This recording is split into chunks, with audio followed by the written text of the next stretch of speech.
The jury has reached a verdict, and it is damning. This report of the Intergovernmental Panel on Climate Change is a litany of broken climate promises. It is a file of shame, cataloguing the empty pledges that put us firmly on track towards an unlivable world. We are on a fast track to climate disaster. Major cities underwater, unprecedented heat waves, terrifying storms, widespread water shortages, the extinction of 1 million species of plants and animals. And this is not fiction or exaggeration. It is what science tells us will result from our current energy policies. We are on a pathway to global warming of more than double the 1.5-degree limit agreed in Paris. Some government and business leaders are saying one thing but doing another. Simply put, they are lying. And the results will be catastrophic. This is a climate emergency. Climate scientists warn that we are already perilously close to tipping points that could lead to cascading and irreversible climate impacts. But high-emitting governments and corporations are not just turning a blind eye. They are adding fuel to the flames.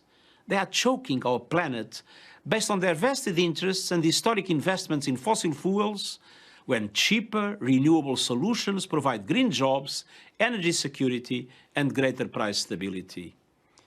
We left COP26 in Glasgow with a naive optimism based on new promises and commitments.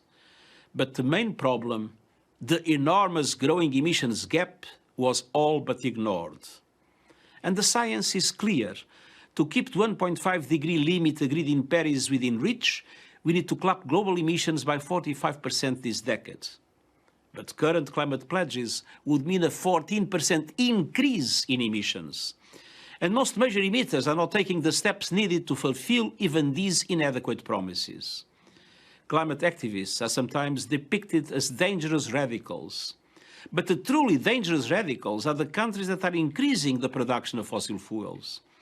Investing in new fossil fuel infrastructure is moral and economic madness.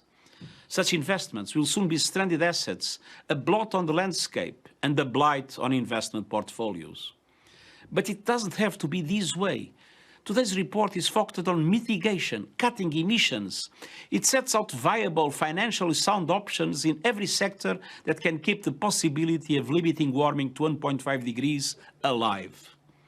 First and foremost, we must triple the speed of the shift to renewable energy. And that means moving investments and subsidies from fossil fuels to renewables now. In most cases, renewables are already far cheaper. It means governments ending the funding of coal, not just abroad, but at home. And it means climate coalitions made up of developed countries, multilateral development banks, private financial institutions, and corporations with adequate technologies supporting major emerging economies in making this shift.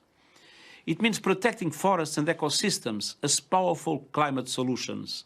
It means rapid progress in reducing methane emissions. And it means implementing the pledges made in Paris and Glasgow. Leaders must lead. But all of us can do our part. We owe a debt to young people, civil society, and indigenous communities for sounding the alarm and holding leaders accountable. We need to build on their work to create a grassroots movement that cannot be ignored. If you live in a big city, a rural area, or a small island state, if you invest in the stock market, if you care about justice and our children's future, I am appealing directly to you.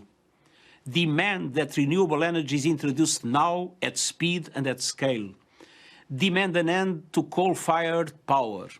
Demand an end to all fossil fuel subsidies. Today's report comes at a time of global turbulence. Inequalities are at unprecedented levels.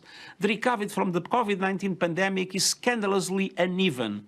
Inflation is rising, and the war in Ukraine is causing food and energy prices to skyrocket. But increasing fossil fuel production will only make matters worse. Choices made by countries now will make or break the commitment to 1.5 degrees. A shift to renewables will mend our broken global energy mix and offer hope to millions of people suffering climate impacts today. Climate promises and plans must be turned into reality and action now. It's time to stop burning our planet and start investing in the abundant renewable energy all around us.